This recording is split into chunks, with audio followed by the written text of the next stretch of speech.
Hello everyone, welcome back to my channel. I am Coach Lilia, a relationship coach and a narcissist abuse survivor.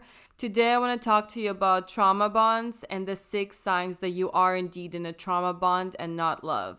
Remember, the trauma bond is the underlying characteristics of an abusive relationship. Most of the time, people actually do mistake the trauma bond for love because it's really hard to see that you're in a trauma bond where you're close up in that. Trauma bonds are very difficult to break, and it is very difficult to leave the abuser because we have this very deep emotional attachment to the abuser. Now, it's typically because the person that's being abused, they're coming from a lot of childhood trauma themselves. It's much more likely for you to develop a trauma bond with your partner if you come from an abusive family, if you come from a history of abuse. If you've had history where you've been maybe exploited in a relationship, or maybe there was codependency in a relationship. So you're actually seeking out relationships where you're on an emotional roller coaster. So for a good example of this would be anxious attachment style. If you grew up with that kind of attachment style, then as a grown-up, you are much more likely to be seeking out relationships where your partner gives you the emotional roller coaster because that's the only thing you think love is. That's what you actually think their relationship should be like. And a person that is normal, that is emotionally stable, that has secure attachment style, that kind of relationship you will actually find boring because you're addicted to the highs and lows in a relationship. Now, what are the 6 underlying signs that you are in a trauma bond? So, number 1 is where your partner is very emotionally unstable. So they create that emotional roller coaster with you. They will give you love bombing, and then they will devalue you and criticize you and just treat you terribly. So what happens? They give you a little bit of positive reinforcement after treating you terribly, and then you become addicted to the highs and the lows in their relationship.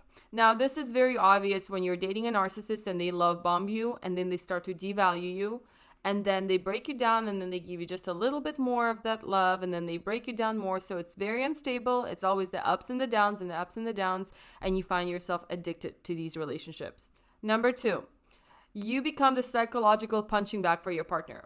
Now, what does that mean? They basically, whatever goes wrong in their life, they take it out on you, and you kind of start to normalize it. And at some point, you actually start to feel like you're the problem. So whatever happens in their life, maybe it's something bad at their work, maybe they had a fight with some friend or family member, it's on you. In my personal experience, my partner used to blame me for losing his friends, for losing his business. Just everything that happened even prior to our relationship was my fault.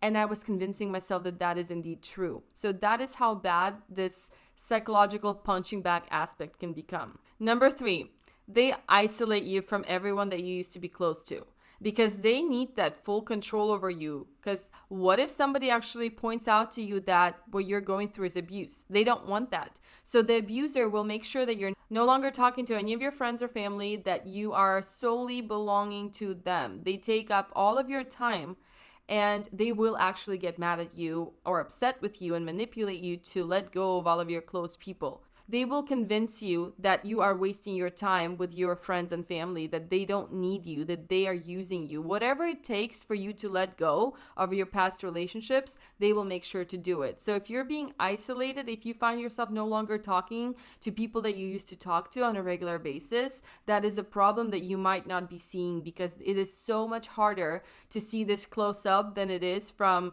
a bird's point of view. So when your friends and family reach out to you and point this problem out, pay attention because it is so difficult to spot your own trauma bond, to spot that you're in a situation like that. Number 4 is when you actually start to minimize and deny their abusive behavior. So you also start to make excuses for their behavior.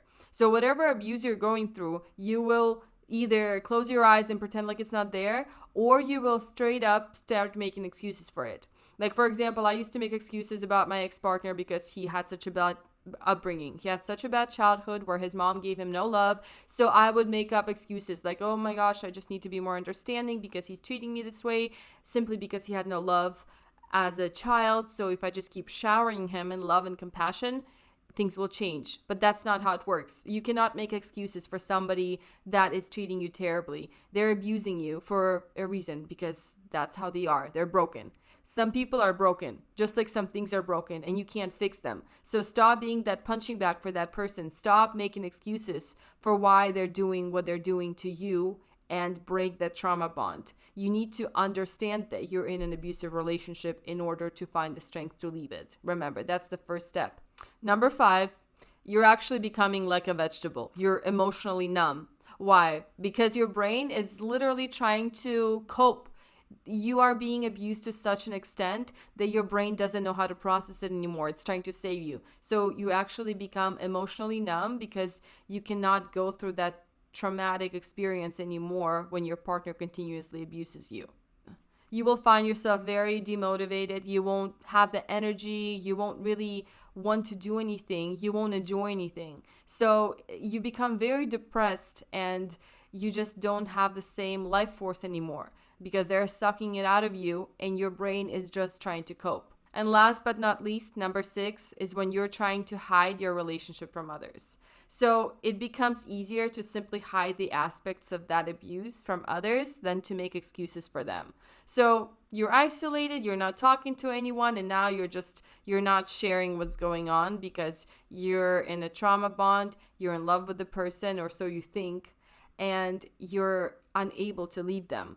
But you are also unable to explain why they're treating you so terribly to others. So you simply hide the aspects of the relationships and maybe even make up stories. Maybe you will even make up stories about how they're treating you and make it look much better just so you don't have to deal with others pointing it out to you that you need to leave the person, that they're abusing you.